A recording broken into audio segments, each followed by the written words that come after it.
Salam jumpa kembali di channel Sinau Urip Islami. Bagaimana kabar sahabat semuanya?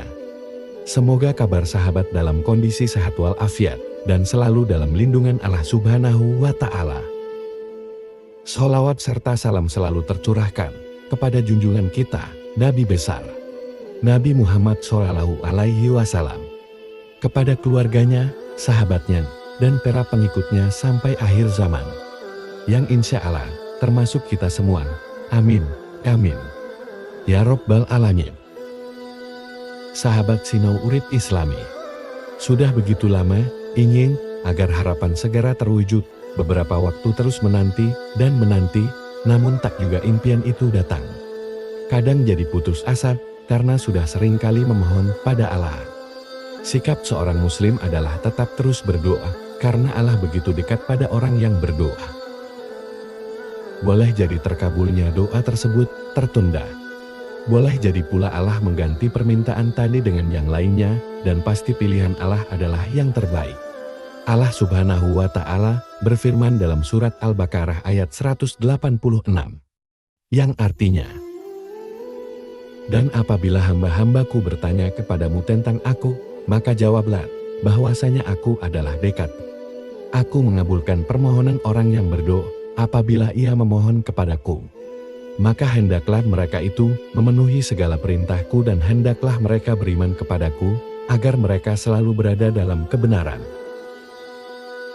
Dalam sebuah hadis diriwayatkan, "Wahai Rasulullah, apakah Rabb kami itu dekat, sehingga kami cukup bersuara lirih ketika berdoa, ataukah Rabb kami itu jauh, sehingga kami menyerunya dengan suara keras? Wahai Rasulullah, apakah Rabb kami itu dekat, sehingga kami cukup bersuara lirih ketika berdoa, ataukah Rabb kami itu jauh, sehingga kami menyerunya dengan suara keras?" Lantas Allah Ta'ala menurunkan ayat di atas. Abul Abbas Ibnu Taimiyah rahimahullah berkata, kedekatan yang dimaksud dalam ayat ini adalah kedekatan Allah pada orang yang berdoa, kedekatan yang sifatnya khusus. Perlu diketahui bahwa kedekatan Allah itu ada dua macam. Yang pertama, kedekatan Allah yang umum dengan ilmunya, ini berlaku pada setiap makhluk. Dan yang kedua, kedekatan Allah yang khusus pada hambanya dan seorang muslim yang berdoa padanya, yaitu Allah akan mengijabahi, mengabulkan doanya, menolongnya, dan memberi taufik padanya.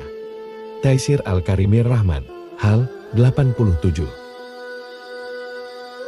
Sahabat Sinau Urip Islami, kedekatan Allah pada orang yang berdoa adalah kedekatan yang khusus pada macam, yang kedua bukan kedekatan yang sifatnya umum pada setiap orang.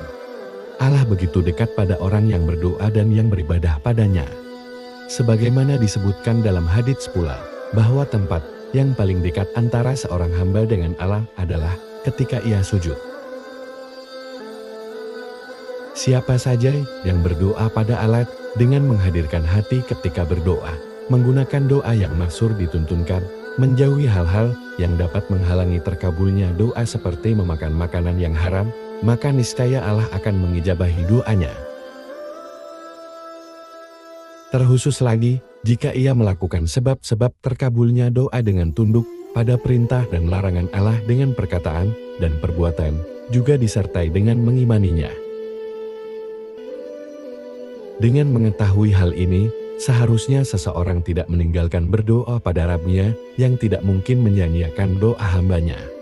Pahamilah bahwa Allah benar-benar begitu dekat dengan orang yang berdoa, artinya akan mudah mengabulkan doa setiap hamba. Sehingga tidak pantas seorang hamba putus asa dari janji Allah yang maha mengabulkan setiap doa. Ingatlah pula bahwa doa adalah sebab utama agar seseorang bisa meraih impian dan harapannya, sehingga janganlah merasa putus asa dalam berdoa.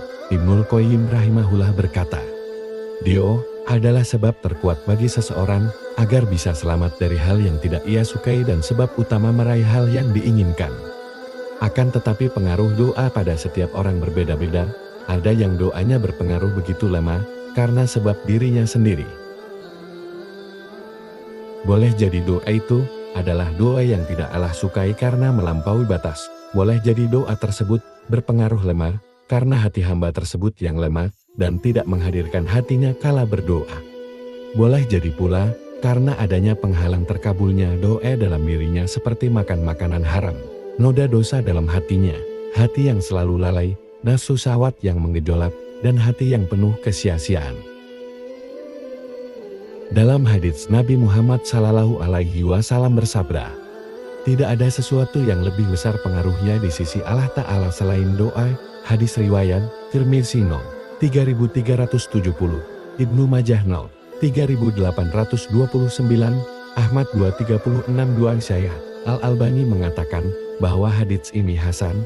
Jika memahami hal ini, maka gunakanlah doa pada Allah sebagai senjata untuk meraih harapan. Penuh yakinlah bahwa Allah akan kabulkan setiap doa.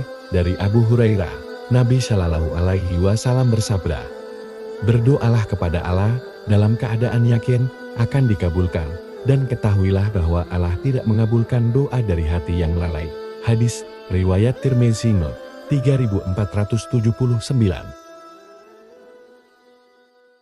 Dari Abu Sa'id, Nabi Shallallahu Alaihi Wasallam bersabda, tidaklah seorang muslim memanjatkan doa pada Allah selama tidak mengandung dosa dan memutuskan silaturahmi antar kerabat, melainkan Allah akan beri padanya 3 hal. 1. Allah akan segera mengabulkan doanya.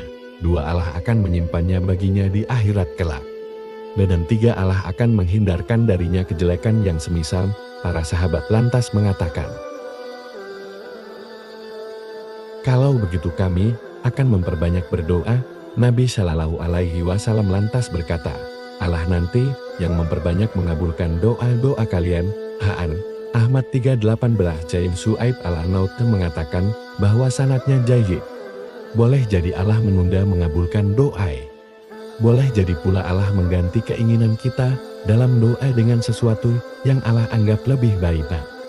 Atau boleh jadi pula Allah akan mengganti dengan pahala di akhirat.